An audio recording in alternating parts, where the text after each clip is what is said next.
Hello everyone. तो आज की इस वीडियो में हम सीबीएसई क्लास 10 सोशल साइंस का जो प्री बोर्ड का सैंपल पेपर है 2023-24 का वो देखने वाले हैं।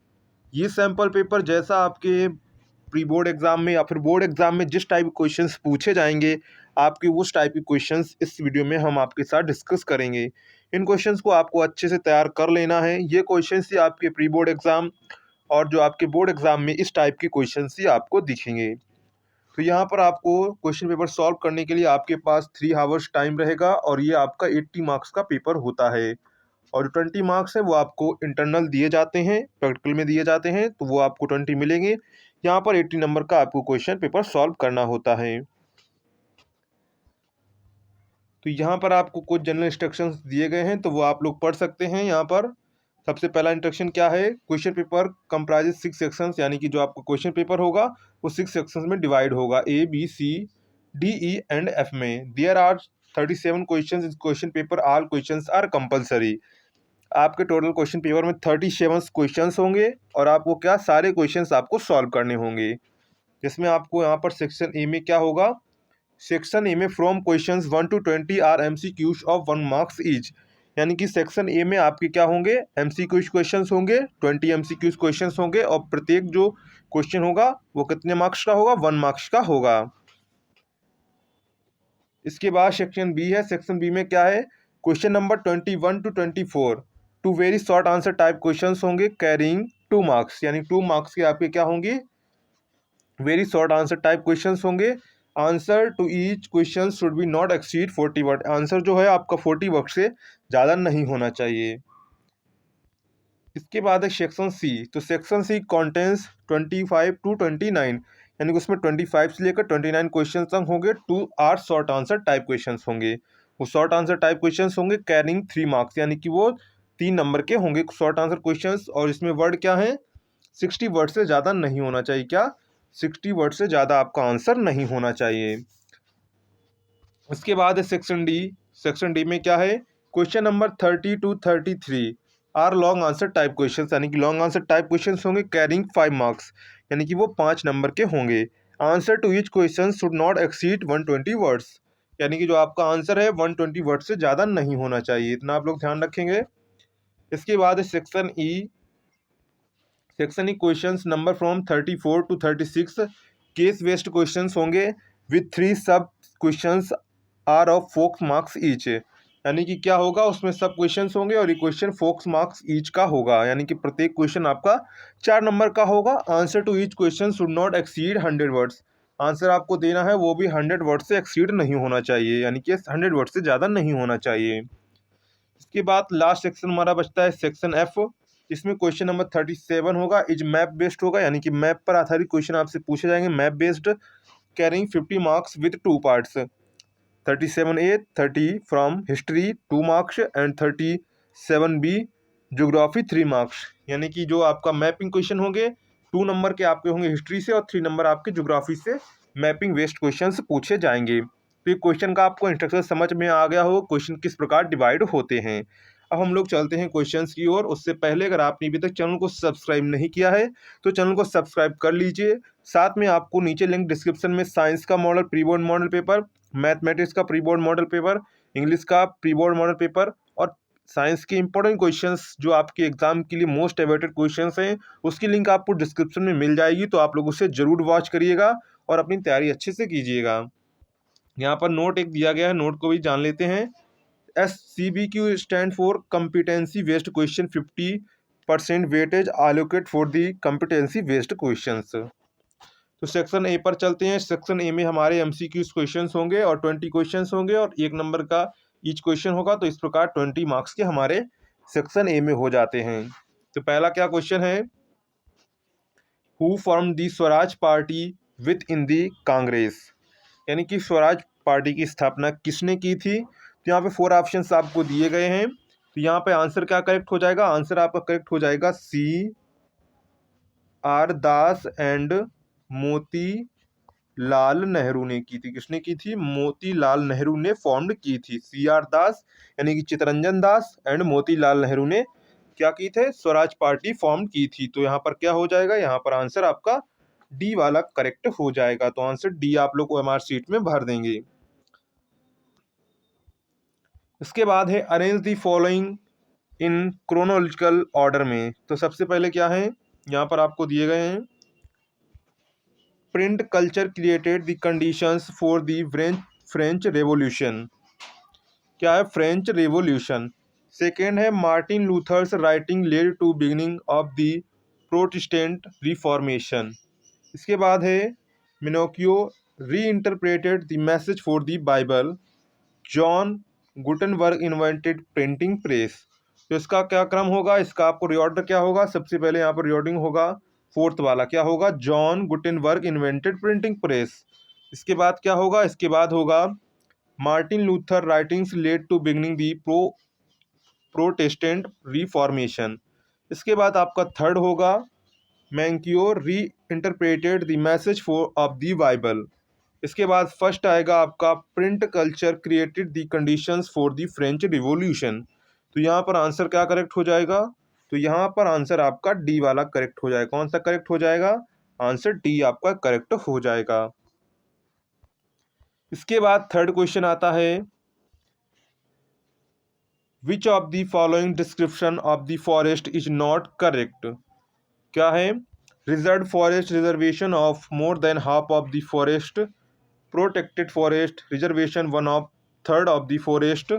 इसके बाद है अनक्लास्ड forest, reservation of the forest under government and private individuals. तो यहाँ पर नॉट करेक्ट वाला क्या होगा, permanent forest reserved and अनक्लास्ड forest for the production of timber. तो यहाँ पर आंसर क्या करेक्ट हो जाएगा, आंसर डी वाला आपका करेक्ट हो जाएगा, क्योंकि जो परमानेंट फॉरेस्ट रिजर्व एंड अनक्लास्ड जो फॉरेस्ट होते हैं for the production of timber के लिए नहीं होते हैं। तो ये नॉट करेक्ट होगा, यानी कि उसमें पूछा गया नॉट करेक्ट, नॉट करेक्ट ये वाला है। तो ऑप्शन क्या करेक्ट हो जाएगा आपके लिए, ऑप्शन डी वाला आपका राइट हो जाएगा। तो ऑप्शन डी आप लोग भरेंगे।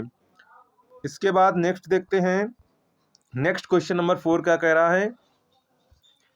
क्वेश्चन नंबर 4 क्या है, which of the following statement accurately describe a community government. That is community, यहाँ पर आपको फर्स्ट ऑप्शन दिया गया है community government is elected by people belonging to one language to language community Dutch French German speaking no matter where they live. इसके बाद second यहाँ पर दिया गया है this government has the power regarding cultural educational and language related issues. इसके बाद third है this government has the power regarding economical educational and language related issues. इसके बाद फोर्थ है community government is elected by people belonging to one language community Dutch Spanish and German speaking no matter where they live. तो यहाँ पर answer क्या correct हो जाएगा, answer जो आपका करेक्ट हो जाएगा पहला करेक्ट होगा, क्या होगा, कम्युनिटी गवर्नमेंट क्या डिस्क्राइब करता है। तो यहाँ पर देखते हैं community government is elected by people belonging to one language community Dutch French and German speaking no matter where they live, ये आपका राइट है। इसके बाद सेकंड देखते हैं this government has the power regarding cultural educational and language related issues. तो यहाँ पर आंसर क्या करेक्ट हो जाएगा, आंसर बोथ होगा फर्स्ट एंड सेकंड, क्या होगा, बोथ फर्स्ट एंड सेकंड।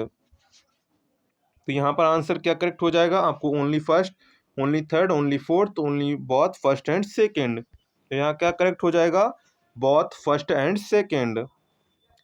इसके बाद नेक्स्ट है the liberal nationalism stand for. तो यहाँ पर ऑप्शन आपको दिया गया है freedom for the individual and equality before law, preservation of the autocracy and clerical privilege, freedom for only male members of society and equality before law, freedom only for senior citizens. तो यहाँ पर answer क्या correct हो जाएगा, यहाँ answer correct हो जाएगा freedom for the individual, क्या होगा, individual and equality before law, क्या होगा, इक्वलिटी बिफोर लॉ। तो यहाँ पर आंसर क्या करेक्ट हो जाएगा, आंसर यहाँ पर आपका ए वाला करेक्ट हो जाएगा। इसके बाद क्वेश्चन नंबर 6 है which of the following options represent potential measures that can be taken mitigate and threats posed on the tiger population and biodiversity। तो यहाँ पर आपको सबसे पहले ऑप्शन क्या दिया गया है, आपको चूज करना होगा इसमें। यहाँ पर पहले उन्होंने क्या, banning hunting, giving legal protection to their habitats and restricting trade in wildlife. तो ये आपका बिल्कुल करेक्ट है। इसके बाद है prohibiting the visit of the public into forest area. तो यहाँ पर क्या, प्रोहिबिटिंग द विजिट यानी कि जो पब्लिक एरिया, यहाँ पर ये आपका बिल्कुल रॉन्ग हो जाएगा। इसके बाद है establishing wild life sanctuaries and national park, बिल्कुल करेक्ट है। इसके बाद है converting forest into reserve and protected forest, बिल्कुल सही है। तो यहाँ पर आंसर क्या करेक्ट हो जाएंगे, आंसर आपका पहला वाला, थर्ड वाला और फोर्थ वाला राइट होगा। क्या होगा, स्टेटमेंट आपका फर्स्ट, थर्ड एंड फोर्थ क्या होंगे, राइट होंगे। तो यहाँ क्या करेक्ट हो जाएगा, यहाँ पर आंसर आपको statement first and are correct. इसके बाद है statement second, third and fourth are correct. Statement second is correct, statement first, third and fourth correct. तो यहाँ पर क्या करेक्ट हो जाएगा, तो यहाँ पर आंसर आपका डी वाला करेक्ट हो जाएगा, statement first, third and fourth और करेक्ट। तो यहाँ पर आंसर डी वाला आपका राइट हो जाएगा। इसके बाद है क्वेश्चन नंबर 7। तो 7th क्वेश्चन क्या कह रहा है, there are two statement marked at association and a reason are mark you answer as per codes provided below. यहाँ पर सबसे पहले आपको असोसिएशन दिया गया है, power can be shared among governments at different level is general government. इसके बाद for the entire country and governments at the provincial और रीजनल लेवल। इसके बाद इसका रीजन क्या दिया गया है, such a general government for the entire country is usually called federal government. तो यहाँ पर जो देखिए, power can be shared among peoples government different level पर, जो पावर होती है गवर्नमेंट की वो डिफरेंट लेवल पर क्या होती है, शेयर होती है, यानी कि डिवाइडेड होती है, जैसे जनरल गवर्नमेंट जिसे कहते हैं।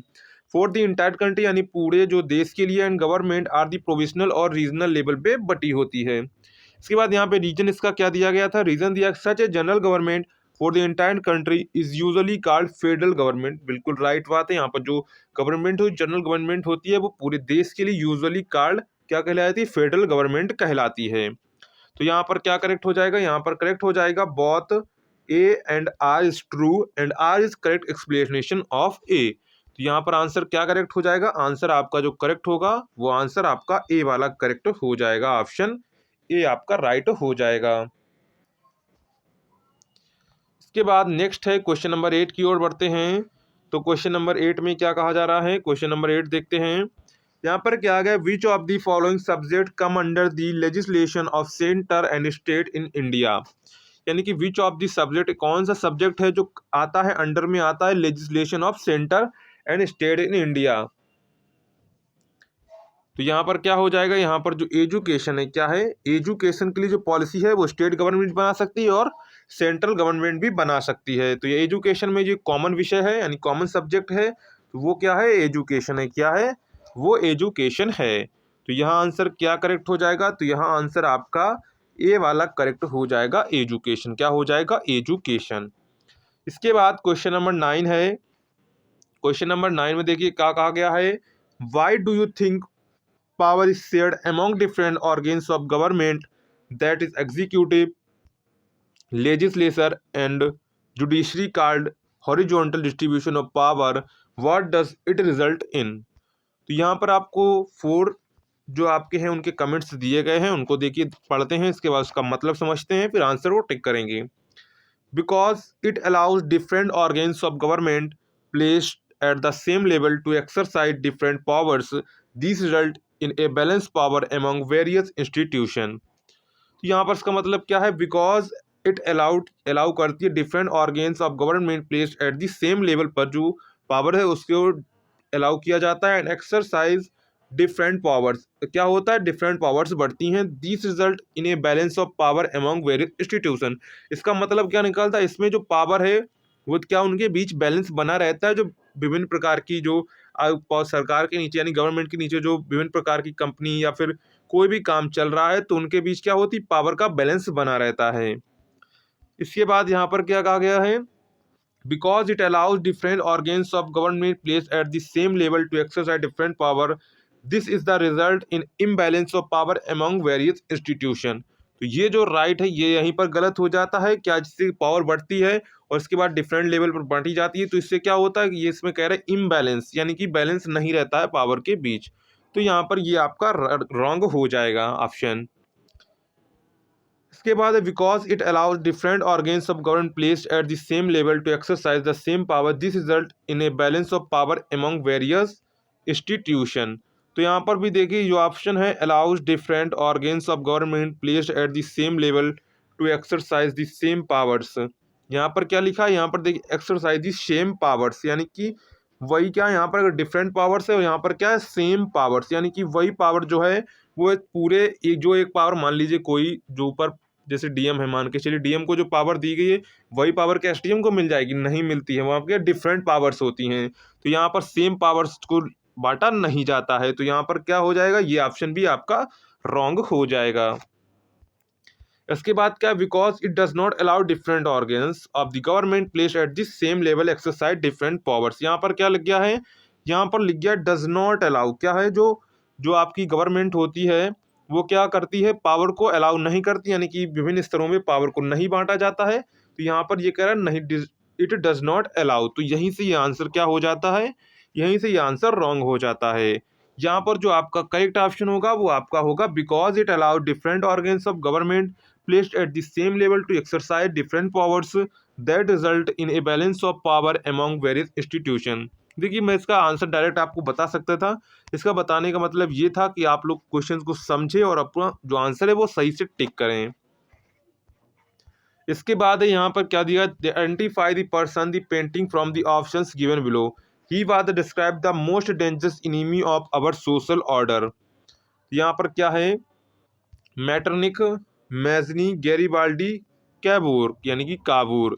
तो यहाँ पर क्या है, यहाँ पर आंसर करेक्ट हो जाएगा मैजनी, क्या हो जाएगा मैजनी। इसके बाद नेक्स्ट क्वेश्चन है 11 पे देखते हैं। 11 में क्या कह रहा है question, evolute the impact of opening foreign trade on the global economy bye identify the appropriate statement among the following options.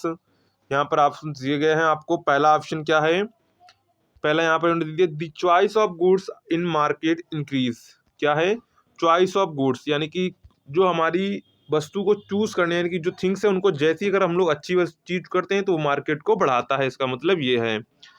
इसके बाद दूसरा है producers from the two countries closely compete against each other despite, इसका मतलब क्या है, जो अलग अलग देश के जो प्रोड्यूसर्स हैं, यानी अलग अलग जो देश के जो प्रोड्यूसर्स हैं वो क्या करें, एक दूसरे से compete करें, क्या करें compete करें, एक दूसरे के लिए compete करें, तो क्या होगा, तब भी मार्केट जो है वो बढ़ेगी, ग्लोबल इकोनॉमी बढ़ेगी। इसके बाद डिस्टेंस बिटवीन देयर लोकेशंस, क्या है डिस्टेंस बिटवीन देयर लोकेशंस, यानी कि उनकी लोकेशंस के बीच में भी डिस्टेंस होना चाहिए। इसके बाद है other despite the distance between their locations, ये सेकंड ही। थर्ड क्या है, foreign trade thus result is connecting to the market और integration of the market in different countries. Foreign trade यानी विदेशी व्यापार क्या करना है, विदेशी व्यापार क्या होता है, मार्केट को कनेक्ट करता है, इंटीग्रेशन ऑफ मार्केट है मार्केट्स को जोड़ता है, एंड डिफरेंट कंट्रीज विभिन्न देशों के बीच जो है मार्केट को फॉरेन ट्रेड जो है वो जोड़ता है। तो यहाँ पर इसके बाद क्या है, the quality of the product always good, क्या है the quality of product is always good, ऐसा नहीं होता है, कभी कभी क्वालिटी जो प्रोडक्ट की वो भी रॉन्ग हो जाती है। यहाँ पे हमसे क्या पूछा गया था, क्वेश्चन की ओर ध्यान देंगे, हमने आपको इसका मतलब समझा दिया, इसके बाद क्वेश्चन को देखेंगे, इसके बाद आंसर टिक करेंगे। Evaluate the impact of the opening foreign trade on the global economy, यानी कि क्या प्रोडक्ट इम्पैक्ट पड़ा है, क्या पड़ा है इम्पैक्ट, क्या पड़ा है जब से जो है ओपनिंग फॉरेन ट्रेड है वो शुरू हुआ है, by the identifying the appropriate statement among the following, यानी कि अपने आधार पर आपको इसको अप्रोप्रिएट करना है, इससे क्या परिवर्तन हुआ है, क्या हुआ। तो यहाँ हमारे हिसाब से जो आपको फर्स्ट सेकंड और जो थर्ड थे वो दोनों करेक्ट हैं। इसमें दी क्वालिटी ऑफ प्रोडक्ट या ऑलवेज गुड ऐसा नहीं होता, जैसे चाइना का माल क्या होता है हमेशा खराब निकलता है। तो यहाँ पर इसकी जो ये ऑप्शन थोड़ा हो जाएगा, the quality of product is always good, ऐसा नहीं होता है कि प्रोडक्ट हमेशा गुड हो। तो यहाँ पर अप्रोप्रिएट क्या होंगे, अप्रोप्रिएट यहाँ पर होंगे statement first second and third are appropriate होंगी। तो यहाँ पर ऑप्शन क्या करेक्ट हो जाएगा, ऑप्शन यहाँ पर आपका बी वाला करेक्ट हो जाएगा। इसके बाद है क्वेश्चन नंबर 12। क्वेश्चन नंबर 12 को देखेंगे। Choose the correct option to complete the statement. आप देखते हैं स्टेटमेंट को कंप्लीट करने की कौन सा चूज ऑप्शन करना पड़ेगा। If a government provides its citizens a right to means and to examine the process of decision, it is called accountable government. क्या कहलाती है? कोई भी जो गवर्नमेंट है जो सिटीजन्स को प्रोवाइड करती है राइट, एक राइट प्रोवाइड करती है means to examine the process of decision को एग्जामाइन करने के लिए, तो वो कौन सी गवर्नमेंट कहलाती है? वो कहलाती है एन अकाउंटेबल। कौन सी? N accountable government. क्या कहलाती है? एन अकाउंटेबल गवर्नमेंट कहलाती है। यहाँ पर क्या करेक्ट हो जाएगा? ऑप्शन यहाँ पर आपका ए वाला करेक्ट हो जाएगा। इसके बाद थर्ड देखते हैं। Arrange the following statement in sequential order based on the events that took place in India prior to independence। यहाँ पर देखते हैं सबसे पहले क्या दिया है। Purna Swaraj revolution was passed, boycott of Simon commissions, quit India movement launched, salt march and beginning of the civil disobedience movement. Options यहाँ पर ऑप्शंस दिए गए। सबसे पहले क्या हुआ? सबसे पहले आपका हुआ था बॉयकॉट किया था। क्या महात्मा गांधी ने बॉयकॉट किया था? स्वराज रिवॉल्यूशन यानी स्वराज आंदोलन को बाइकॉट किया था। सिर्फ बाइकॉट साइमन कमीशन, सॉरी, तो यहाँ पर बाइकॉट साइमन कमीशन सबसे पहले उन्होंने बाइकॉट किया था। इसके बाद क्या किया था? इसके बाद उन्होंने पूर्ण स्वराज की मांग की थी। किसकी की थी? पूर्ण स्वराज रिवॉल्यूशन वाज पास्ड, यानी कि उन्होंने पूर्ण स्वराज की मांग की थी। इसके बाद क्या किया था? इसके बाद salt march and the beginning of the civil disobedience movement इन्होंने किया। साल्ट मार्च यानी साल्ट मार्च किया था, जिससे beginning of the civil disobedience movement शुरू हुआ था। इसके बाद क्वाइट इंडिया मूवमेंट। इसके बाद जो लास्ट हुआ था वो था क्वाइट इंडिया मूवमेंट। क्या हुआ था? Quite India movement. तो यहाँ पर आंसर क्या करेक्ट हो जाएगा? तो यहाँ पर आंसर जो आपका बी वाला है वो करेक्ट हो जाएगा, second, first, fourth and third. तो यहाँ पर क्या करेक्ट हो जाएगा? यहाँ पर ऑप्शन बी आपका करेक्ट हो जाएगा। इसके बाद क्वेश्चन नंबर 14 है। यहाँ पर दिया गया है 14 क्वेश्चन में, which of the following is the primary factor which contributed to the emergence of multiple political parties at the same level in India. क्या है? Which of the following primary factor of the which contributed to the emergence of multiple political parties at the same level. यहाँ पर a federal political system, varied economic conditions. इसके बाद है linguistic and regional diversity. किसके कारण? जो linguistic यानी कि भाषाई और जो राज्य के स्तर पर डाइवर्सिटी है उसके कारण। तो यहाँ पर क्या हो जाएगा? यहाँ पर आंसर आपका सी वाला करेक्ट हो जाएगा, लिंग्विस्टिक एंड रीजनल डाइवर्सिटी। इसके बाद 15 क्वेश्चन है, read the following data and select the appropriate options from the following. यहाँ पर आपको देखिए educational achievement rural population of Uttar Pradesh. यहाँ पर कैटेगरी आपको दी गई, मेल फीमेल दिया गया है। Literacy rate for rural population, literacy rate for rural children in age group 10 to 14 years, percentage of rural children age 10 to 14 attending school. तो यहाँ पर मेल आपको दिए गए हैं, फीमेल की परसेंटेज दी गई है। अब देखिए नीचे क्या पूछते हैं, how much percentage of girls are not attending school. यहाँ पर आपसे क्या क्या है, how much girls are not attending schools. तो यहाँ पर देखिए percentage of rural children age 10 to 14 attending school. तो मेल कितने अटेंड करते थे? 85। फीमेल कितनी करती थी? 82%। हमसे क्या पूछा गया है? हमसे पूछा गया है how much percentage of girls are not attending school. तो यहाँ पर देखिए टोटल परसेंटेज कितना होता है? टोटल परसेंटेज 100 होता है, उसमें से 82% अटेंड करती थी, यानी कि 18% नॉट अटेंड करती थी। क्या करती थी? नॉट अटेंड स्कूल करती थी। तो यहाँ पर क्या करेक्ट हो जाएगा? तो यहाँ पर आंसर आपका करेक्ट हो जाएगा डी वाला 18%। क्या हो जाएगा? 18%। इसके बाद क्वेश्चन नंबर 16 है। क्वेश्चन नंबर 16 में क्या कहा गया है, find the odd one of the following options. क्या है? Tourist guide, barber, tailor and porter, teacher, doctor, vegetable vendor and lawyer, postman, cobbler, soldier and police constable. इसके बाद क्या है? Indian railway, jet railway, Doordarshan and metro. तो यहाँ पर देखिए ये जेट एयरवेज है, यानी कि रास्ते हैं। और यहाँ पर जो ऊपर देखिए tourist guide, barber, tailor and potter, ये क्या है? ये सभी इनके एक प्रकार के व्यवसाय हैं। क्या है? ये एक प्रकार के व्यवसाय हैं। टीचर, डॉक्टर, वेजिटेबल्स, ये भी इनके एक प्रकार का प्रोफेशन है। इसके postman, cobbler, passenger and police station क्या है, ये भी एक प्रकार प्रोफेशन है। जबकि Indian railway, jet rail Airways तो सही था, तब तक मेट्रो भी सही था, लेकिन ये दूरदर्शन आ गया। क्या आ गया? दूरदर्शन। दूरदर्शन में क्या होता है, ये समाचार के लिए होता है। जबकि इंडियन रेलवे ये क्या है, ये सभी एक क्या है, एक स्थान को दर्शाते हैं। जबकि जो दूरदर्शन है ये किसको दिखाता है, दूर संचार को प्रदर्शित करता है। हमसे क्या पूछा गया था, डिनोट करता है। तो यहाँ पर हमसे क्या पूछा गया, तो ऑड पूछा गया, इसमें ऑड कौन सा है, तो ऑड ऑप्शन यहाँ पर आपका करेक्ट हो जाएगा डी वाला। क्या करेक्ट हो जाएगा, डी वाला आंसर यहाँ पर आपका करेक्ट हो जाएगा।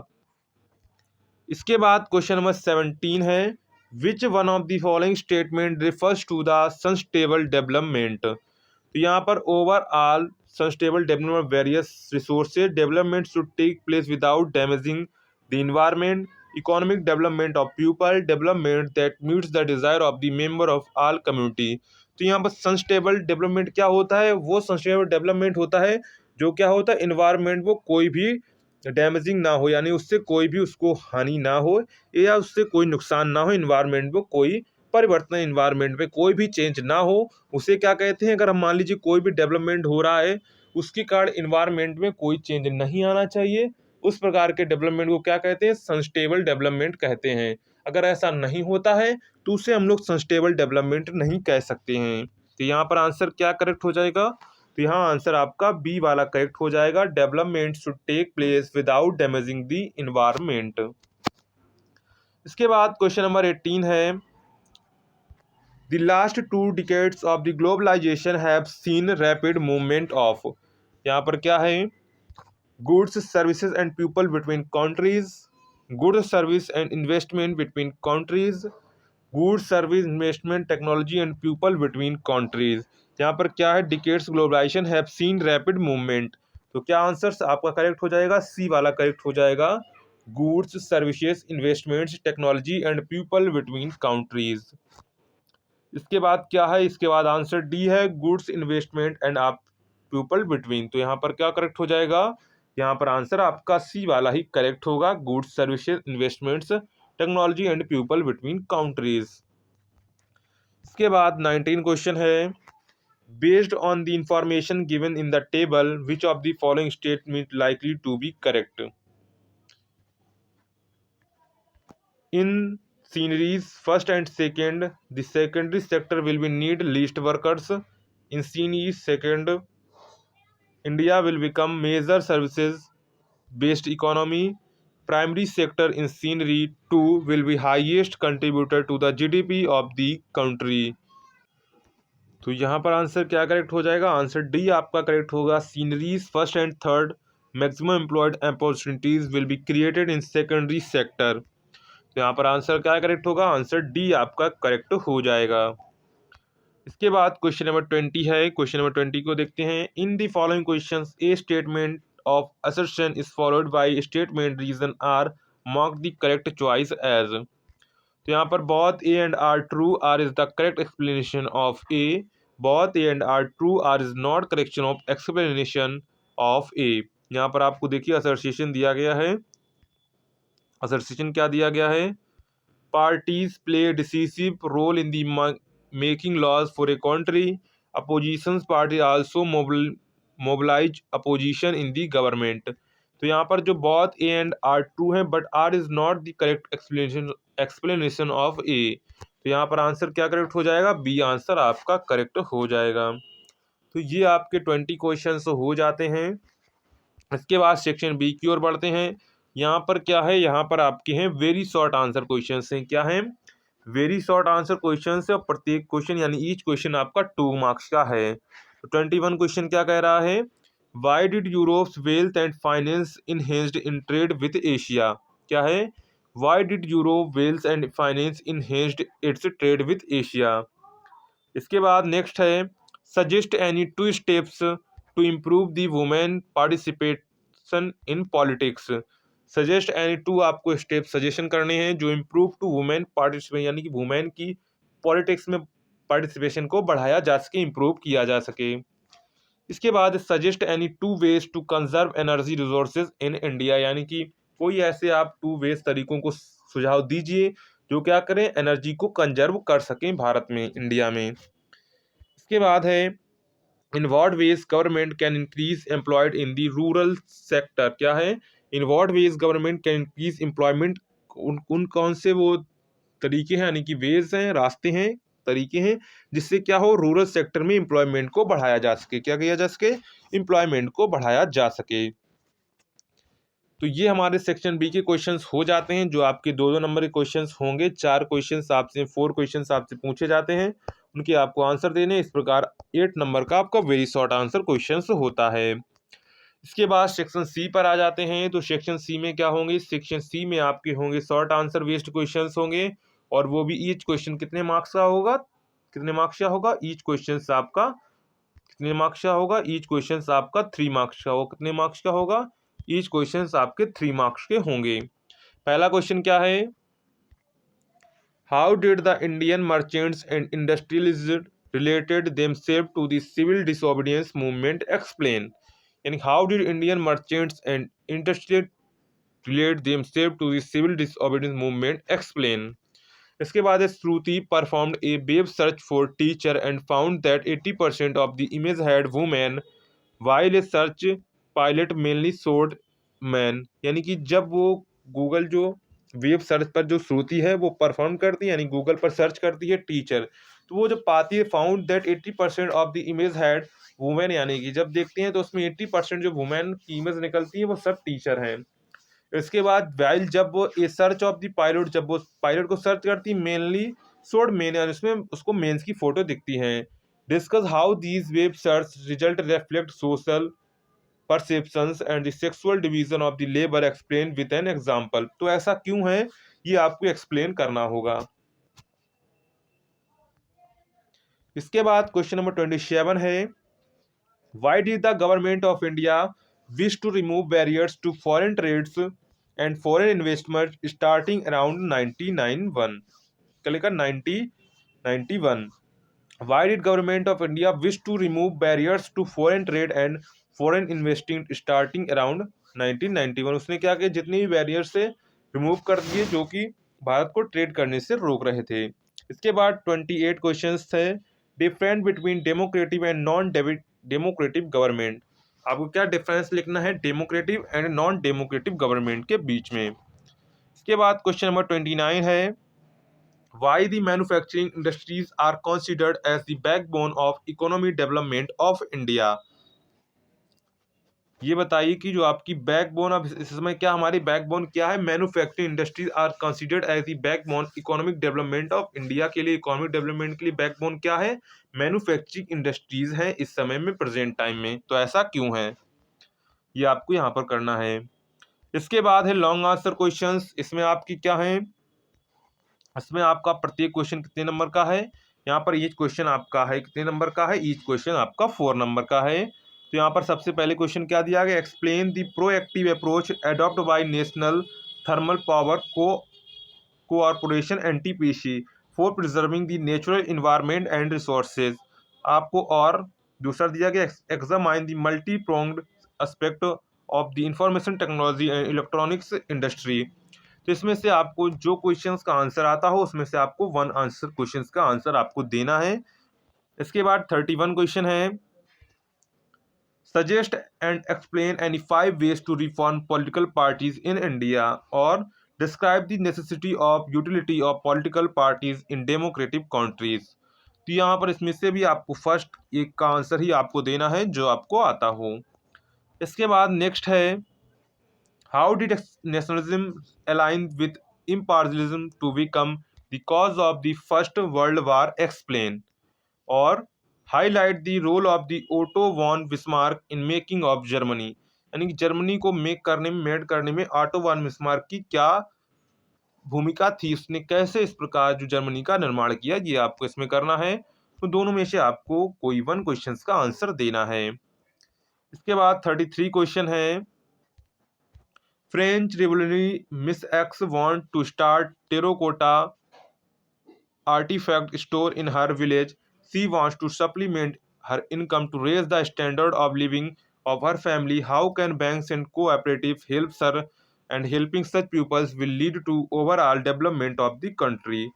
अथवा money by providing the crucial intermediate step eliminates the need for double coincidence of wants justify the statement. तो इसमें से आपको कोई वन क्वेश्चन का आंसर देना है जो आपको आता हो। इसके बाद सेक्शन ई है जिसमें आपको केस बेस्ड क्वेश्चन होंगे। तो read the source given below and the answer given that follow, यानी कि आपको ये स्टेटमेंट पढ़ना है जो स्टेटमेंट दिया गया है। स्टेटमेंट को पढ़ने के बाद आपको आंसर दीज क्वेश्चंस आपको देने हैं। Why satya consider as the pure soul force, how has Gandhi ji describe passive resistance, what did the idea of satyagraha mean. तो इनके आपको आंसर्स देने हैं। क्या करना है, इनका आंसर्स देना है। और ये आपका कितने नंबर का, 4 नंबर का क्वेश्चन होगा।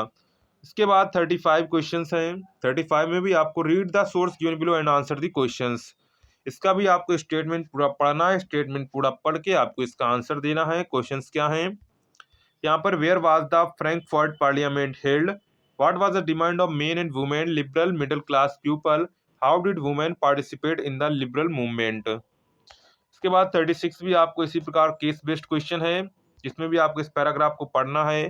पैराग्राफ को पढ़ने के बाद आपको इसका आंसर देना है। तो यहाँ पर क्या है, how do women collect water in Rajasthan.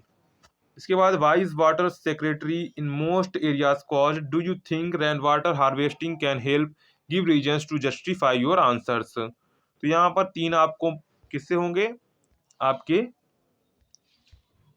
Statement based questions होंगे, जिसमें आपको स्टेटमेंट दिया जाएगा उसके बेस्ड पर आपको क्वेश्चंस के आंसर देने होंगे। इसके बाद है मैप स्किल बेस्ड क्वेश्चंस होंगे, जिसमें 2 नंबर आपके हिस्ट्री के, 3 नंबर आपको ज्योग्राफी से मिलेंगे। 2 places A and B have been marked on the given outline map of the India, identify them and write their correct names। क्या है, the place where Jallianwala Bagh massacre took place। तो यहाँ पर अमृतसर हो जाएगा, क्या हो जाएगा, अमृतसर। इसके 1927 national Indian Congress session was held at this place. तो इसका क्या हो जाएगा, 97 में जो सेशन हुआ था वो कहाँ हुआ था, वो हुआ था मद्रास में हुआ था। कहाँ हुआ था, वो मद्रास में हुआ था। इसके बाद है on the same map of the India locate the label any 3 of the following with suitable symbols, the software technology park in Maharashtra, a coal mine in Jharkhand. इसके बाद अगर आप ये नहीं आंसर दिस क्वेश्चंस, इनका आप लोग दे सकते हैं अगर आप लोग करना चाहें तो। यहाँ पर लगता है ये उसी का आ गया है, दोबारा इसे छोड़ देते हैं, मैप स्किल। इसके बाद थर्ड यहाँ पर है sea port located in the west. तो ये आपको इस प्रकार ये मैप दिया जाएगा और इस प्रकार आपकी एलोकेट करने होंगे, इस प्रकार आपको एलोकेट करने होंगे।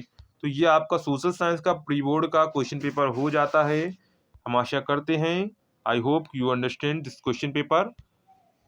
इस क्वेश्चन पेपर को आपने अच्छे से समझा होगा। इन क्वेश्चंस को आप अच्छे से तैयार करिएगा और अपने एग्जाम के लिए प्रिपरेशन अपनी जारी रखिए। और आपको साइंस का प्री बोर्ड का और मैथ का प्री बोर्ड और साइंस इंपॉर्टेंट क्वेश्चंस की आपको जो लिंक है डिस्क्रिप्शन में मिल जाएगी, तो उसे जरूर आप लोग वॉच करिएगा, वो आपके लिए मस्ट इंपॉर्टेंट क्वेश्चंस हैं। तो चलिए मिलते हैं नेक्स्ट वीडियो में।